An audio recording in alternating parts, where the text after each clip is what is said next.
Okay. Hello there. I think our traditional start is, hey, is this thing on? But I think today will be more formal. Sure, We can be formal. And today, as you can see, I have Hadlin with me on the same camera, my temporary co-host for the mWISE live show, Seth. Hi, everyone. I'm Seth Rosenblatt. I'm the cybersecurity editor for the Google Cloud blog. And our guest today is quite amazing, especially the title. It's Alan Liska, the ransomware sommelier. Hello, welcome to the show. Thank you. I'm really excited to be here. And I mean, I'm a big fan of yours and the podcast, so it's awesome to be on it. So ransomware, some people would say, is kind of a 2015 topic because that's when it was born, but it's also a very 2024 topic, as we know. So first, a very easy question, Alan. Just give us an overview of the current ransomware landscape. And also, why is it still with us? Why is this problem still with us? You know, I talk to a lot of executives now who tell me they have ransomware fatigue. They're tired of hearing about ransomware. They're tired of the latest briefing on ransomware, and they don't want to hear any more about it. And honestly, since I've been talking about it since 2015, I don't want to talk about ransomware anymore either. The problem is, it is likely, next to business no compromise, still the most profitable form of cybercrime, and that's why it sticks with us, because the bad guys make lots of money at it. Not all of them, but enough of them do that they're going to continue to carry out attacks, and our defenses haven't evolved the way they should. So I have an embarrassing revelation about this. Somewhere around maybe 2015, I argued with somebody from a vendor. I think it was at Gartner at the time, and we were arguing what's more profitable, stealing credit cards or ransomware, long time ago. And I am personally probably very naive because I tried to argue that actually stealing credit cards is bad business. I ate a lot of crowds since that because of the statement, but it's interesting that it has the same power. The business model has the same power. It's not just like a one-shot thing.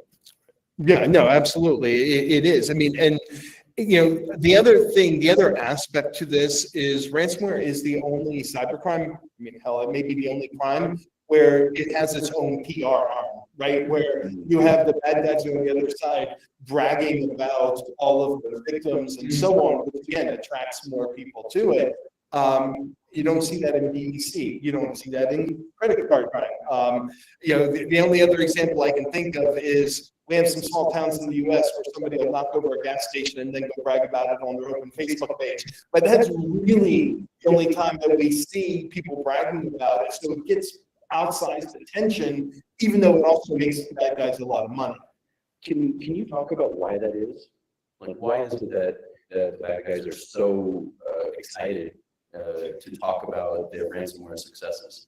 It's built into the extortion model because the only way that they're going to get paid, if assuming that you have good backups and you can restore from backups, is that their hope that they can shame you into paying. And so they have to do that. But it also serves as a marketing tool for them because most ransomware operates as ransomware as a service, where you have the person that runs the ransomware and they rent out their infrastructure. And so when they brag about a lot of victims, they're able to attract more people to their ransomware as a service. And so basically it's two revenue streams, right? Because you have to pay to join the ransomware as a service and you have to pay when you're a victim. So again, it has double purposes for the bad guys. Mm-hmm. And also there's a business model behind it, right? And you'd assume that every crime committed for profit would have sort of a business model, but it seems to be a lot more mature and robust. I'm thinking about sort of CMM maturity scale, but not for SecOps or security, but kind of for the business operation of criminals. Like it's also a very mature, well-polished business model, right? Can you talk more about this, the business side of it somewhere? Like even like, are we normalizing by saying like this? I prefer ecosystem to business, but effectively you're correct. I just don't want to give them the benefit of calling it a business because that's how the ransomware operators view it, right? I mean, we see this in their ransomware notes or in their discussion. They're like, we're just a business. We're just doing pen testing, you know, and it's like, no, you're not, jackass.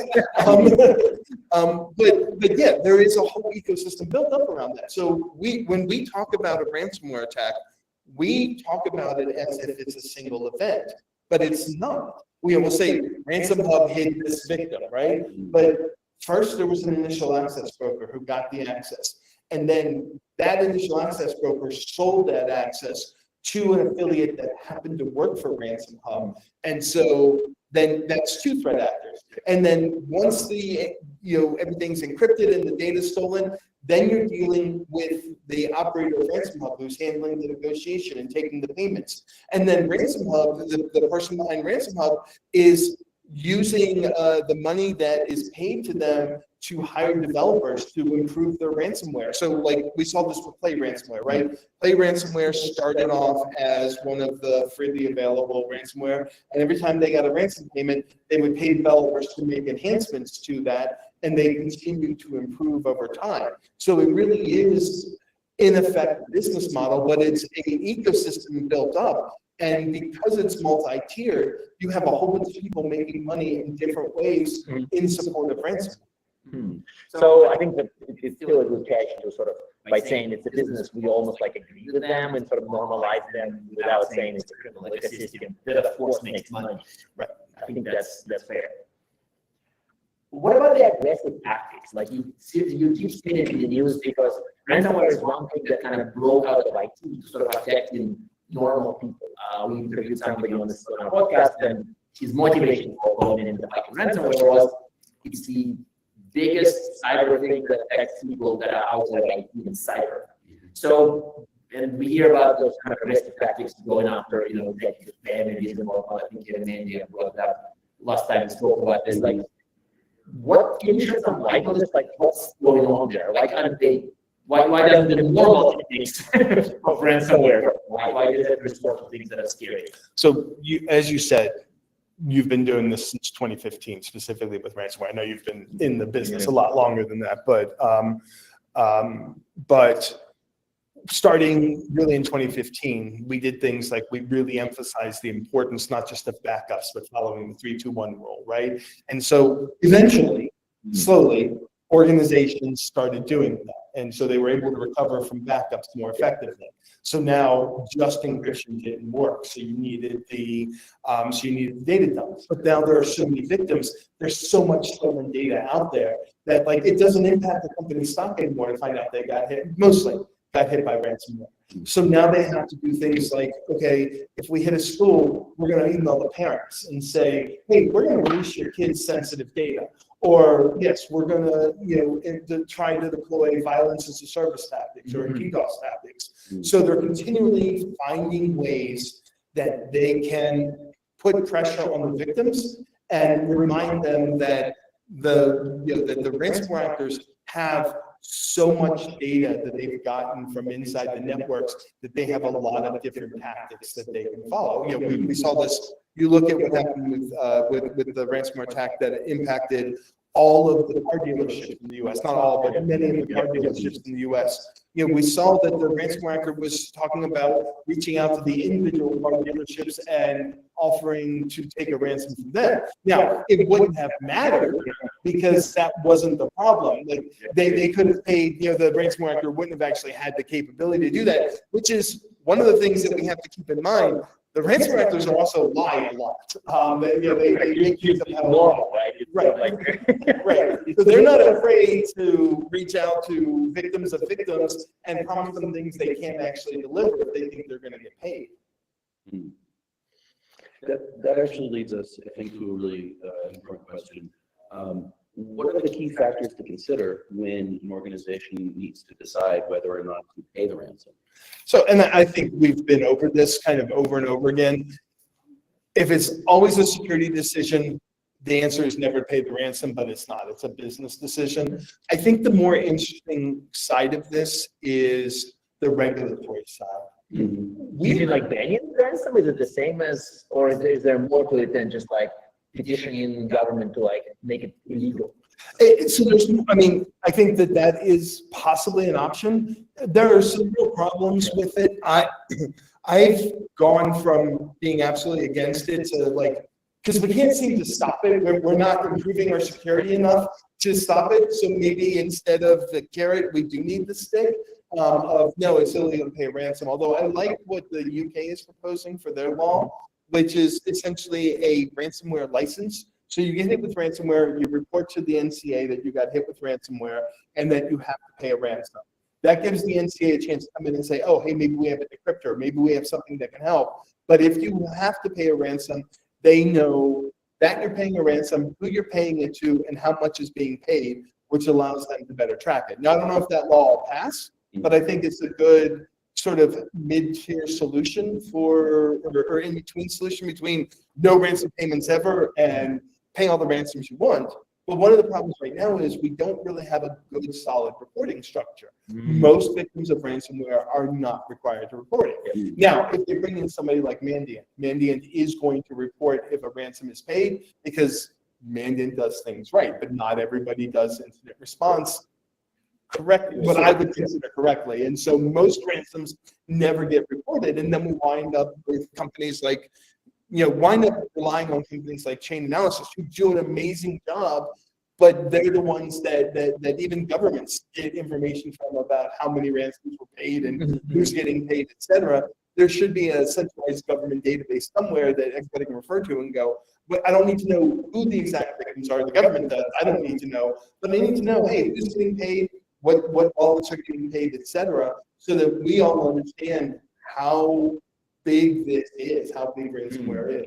So a sunlight solution. Yeah, 100%. So how big have we estimated ransomware problem to be? That's really hard, right? Because I think most of them not getting reported, we just don't know. But again, looking at Chain Analysis reporting, last year they reported 10,000 ransoms paid. I mean, that's a big number, and that's just the ransoms paid. And we think But some of them are maybe $1,000. right, So wait a second, the 10,000 is a number. 10,000, and then the median, not the median, the mean. Which one is not the average? The median is not the average. Yeah, my data science days are a little behind me. The median payment that they saw was just over 200,000. So That's a lot of money. Right. As like not an outlier, but as like normal. right, exactly. So 10,000 victims, median payment of $200,000, but also we think only about 25 or 30% of victims pay. So how many more victims beyond that 10,000 were there that we just don't know about? And what's the record largest? Like you mentioned, The 75 million. 75 million. Yeah. In one payment. Yeah. Jeez. I mean, you should have like pause for a moment and like be really freaked out about that.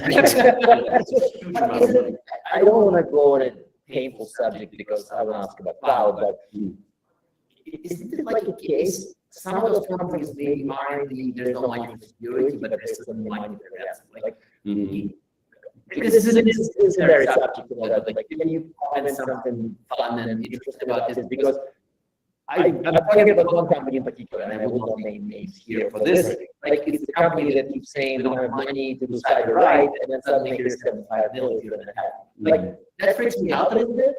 And is there like explanation to this? So some of it may be coming from insurance. Certainly, and you and I have both seen this. After victims are hit with ransomware, suddenly the security budget opens wide, right? And it's like, well, where was this money before? Exactly, where was it before? Right, and so whether it's that you can suddenly come up with the money to pay a ransom or wherever, you spend so much less and have an effective security program if you kind of put some thought into it and so on. So how can organizations, I mean, it sounds to me like what we're talking about is a misalignment of incentives, that the incentives for doing the right thing are not aligned with what's actually going to cause the changes that we want to see. So how do we get organizations to change that up? You know, it's really interesting. So one of the things that was supposed to do some of this was some of the SEC required reporting. So you had to start filing 10Ks and so on. But we saw already this year, the company behind the company that made the software used by the auto dealerships, they paid a big ransom. They didn't file anything with the SEC. And when a bunch of reporters reached out to them, they said, oh, this is no material. Right. And so the problem is lawyers. I'm sorry, any lawyers listening. Isn't the signal to an attacker ask for more money? Like, he's a ransomware operator. He ransomed me. He asked for 100K. I pay 100K. I don't report it. People say, why not? I sent some material. So the guy says, okay, give me a minute. I'm sorry, like, I know we're joking about it as a serious subject, but non-materiality is a sign signal to an attacker for more money. We have them. Right. So, and again, that's the problem with these huge ransom payments that we're seeing. And we've seen, this is the first year that I can remember that we've seen 3 8-figure ransoms paid. And that signals to the ransomware groups and to people who may be thinking about doing ransomware, oh my God, like that's like taking money. I just need to hit one of these victims. And that makes it harder. So the argument against banning ransom payments is, say a rural hospital gets hit, they have to pay a ransom because otherwise there's no other hospital within 50 miles and patients will die. But also, if you're a healthcare provider and you pay an 8-figure ransom, you've now put a target on the back of all of those small rural healthcare providers. So that's just as bad. So yeah, there needs to be some accountability when we do that. And I don't know how we write laws that lawyers can't get around. But we do need to, there needs to be some accountability for, not for everybody. I have a lot of sympathy for a small business or, again, a small rural hospital that's forced to pay a ransom. I don't have it for a publicly traded company worth billions of dollars that can't implement basic security, because we're not talking about new and innovative tactics. For the most part, occasionally we see something new and interesting, but for the most part, if you had, years ago, it would have been Cobalt Strike, Mimikatz, PowerShell scripts. It's still Cobalt Strike, Mimikatz, PowerShell scripts with some PSF and living off the land and so on. So we're not necessarily talking about new and innovative techniques. We're just not able to detect those techniques. So that's I've been trained to be careful with the word basic, because they would have done it if it was basic to them in their realities, but also your point stands. Some of the stuff is very much the 1990s practices and 1990s tech. There's no extra cognitive need to figure out what to do. They sort of know what to do. Just doing it is hard. Right. I mean, it's easy to stand here in a podcast and say, you need to detect Cobalt Strike better, which you do. Yeah.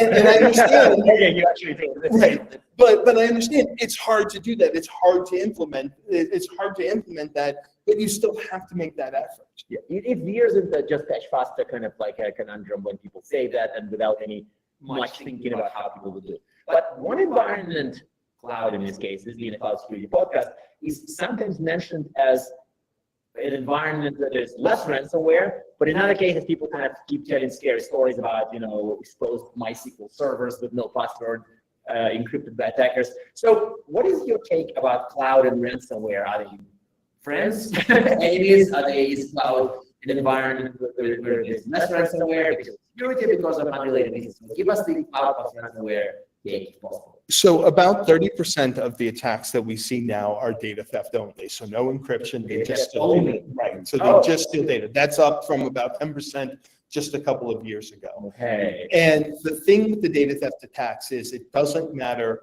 where they steal the data from. If your name is on it, you're the one that's going on the extortion site.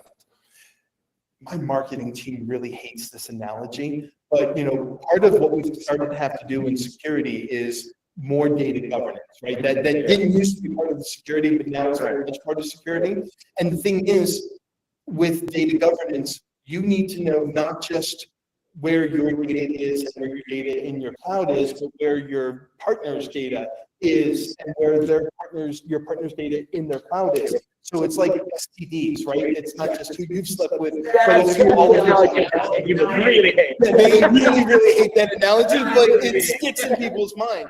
So we have to be better about data governance to understand that and to understand where all of our data is. And it's too often in security, because we're isolated from the rest of the organization, we don't even know where all of our data is. So does cloud help that? Oh, that's out there. You know. I want to hear more specifically about that intersection in cloud. It does, as long as everybody in your cloud chain is following the right security procedures, and that includes no buckets being left open and so on.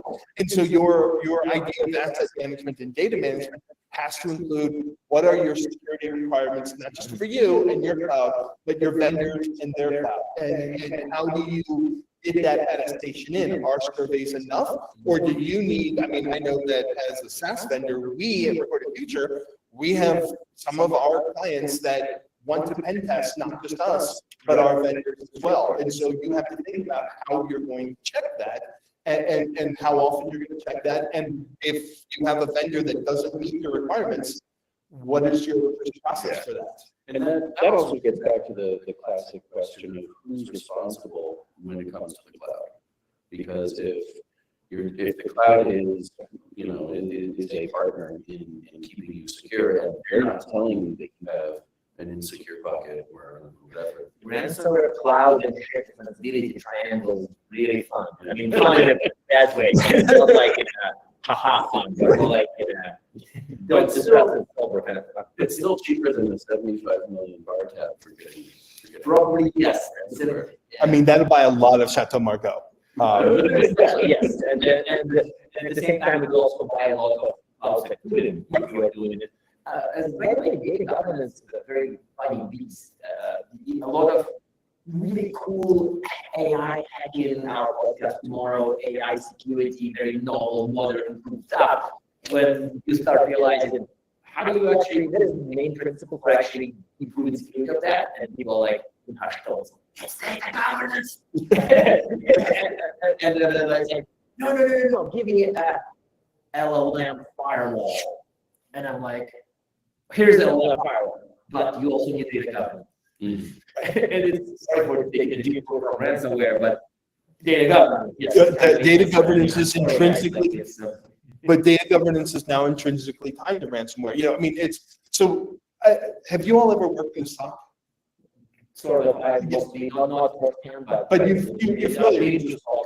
So I got my start in the SOC, and the SOC quickly became the dumping ground for everything that had logs, whether or not there was a security value for it, and often it still is. Mm-hmm. This is what we're starting to see with security. Too many times I talk to CISOs, and they're like, okay, now I'm responsible for data governance. Also, I need to know what Iran is doing, and I need to know. And by the way, technical AI is in your plate too, dude. Right. And now I need to know all the ransomware laws. I need to know, much like the SOC became a dumping ground for everything logs, anything even remotely security related now becomes the CISO's responsibility without more budget, without more capability, but it is things that you need to start thinking about, unfortunately, because you're the one who gets fired when something goes wrong.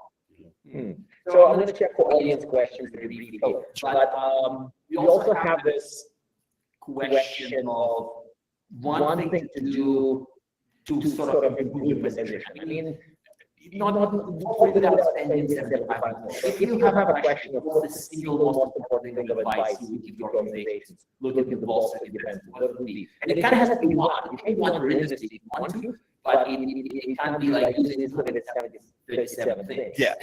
So broadly speaking, you have to do the basics, because without the basics, everything else, and this goes to your point, like I can get the new latest AI whiz-bang thing from Black Hat or RSA. It doesn't help if I don't know what is my data. And that means that you have to have a triage of good asset management, good identity management, and good data management. If you've done those things, and they're not sexy, they're not cool, nobody's going to invite you to do a keynote at Black Hat because you've managed to do that sort of trifecta really well, but you have to do that because anything you bolt over the bad data is going to leave you more vulnerable. So knowing what you have and what's talking to who, knowing who is in your network and what they should be doing, knowing where and how your data is being stored, if you can do those three things really well, then it's a lot harder for the ransomware actors to even get access to your network. So on the who, what, where journey, what's the first step for organizations who haven't been doing it? So, there are a couple of easy things that you can do, like that are very low cost. One, look at the kev list from CISA. I really like the kev list. It's not perfect, but here are the things that are being exploited now by the bad guys. Compare that against your tech stack. Then right there's your sort of like, hey, here's our patching regimen, right? Like let's prioritize patching these things. To your point, we can't patch all. There's going to be 50,000 CVs this year. You are not going to get to patch them all in a timely manner, but these 10 things you need to patch now. That's much more doable. Same thing. I love Troy Hunt's Have I Been Pwned? I know there are better services and everything out there, but he offers a free version for even small businesses. Hey, here are all the leaked credentials that are in my network. Let's get those passwords changed. If you can do, and those things are relatively cheap to do, but if you can do those two things, you're already keeping out a lot of the initial access brokers. And that's a good start. And then build, knowing your full network scan, knowing what's running on all of your endpoints, enabling whitelists. Stop giving everybody local admin access to your network. Yeah, let's do it again. No local admin. No local admin. But doing those kind of basics and building up from there, that goes a long way to keeping your network much safer. By the way, a subtle point, like I kind of picked on you a little bit the previous time you mentioned basics, but these are kind of the basics. These are not fake basics like cache faster or get great as an inventory, get across current everything. Like there's some of them are kind of like, I just had made up the concept of fake basics, and some basics that are really hard.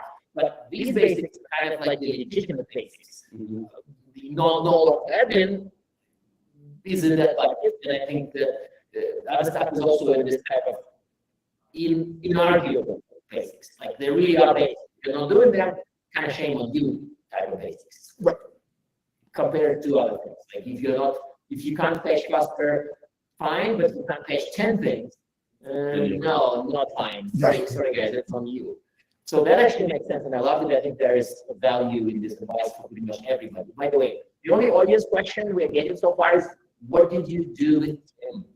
And the answer to this is Tim is on vacation. He's on vacation. Okay, we can say We can say Tim is on vacation, so he's having fun. yes. He was having fun until today, long story. But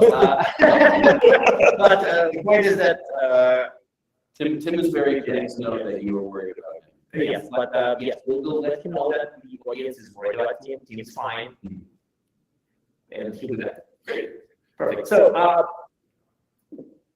we have like 2 minutes. So I want to ask you this possibly painful question that will get critical very quickly, and it does not involve agents. It involves cyber insurance.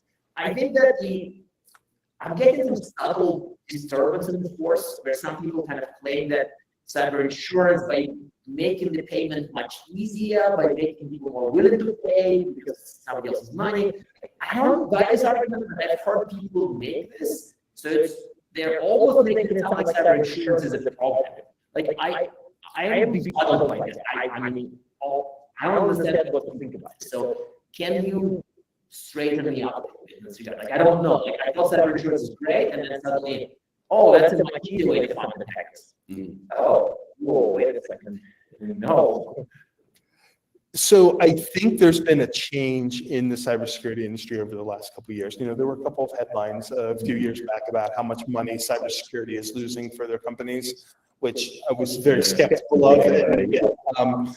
But when I talk to a lot of the bigger cybersecurity companies, the more established ones, They have really been focusing on reducing the payouts. Not some of them refuse to transfer at all. A lot more of them are doing that. But in general, reducing payouts because before they'll renew a policy, they're much more aggressive in testing the claims of the people that they're insuring.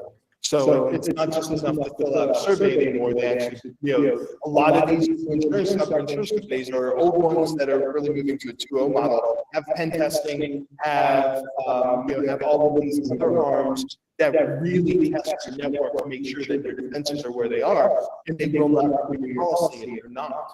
Now, there are some newer people who are getting cyber insurance that will insure anybody, and those certainly are going to be problematic. But they would go out of business very quickly. That's the hope, right? But the bigger and more responsible ones, and then when I talk to these insurance companies, they tell us they're seeing fewer victims in their portfolio, and they're when they do have a victim, the payout that they have to pay to help the company recover is a lot smaller because they've implemented these changes. And so I do think overall, cyber insurance is more of a force for good than it was a few years ago.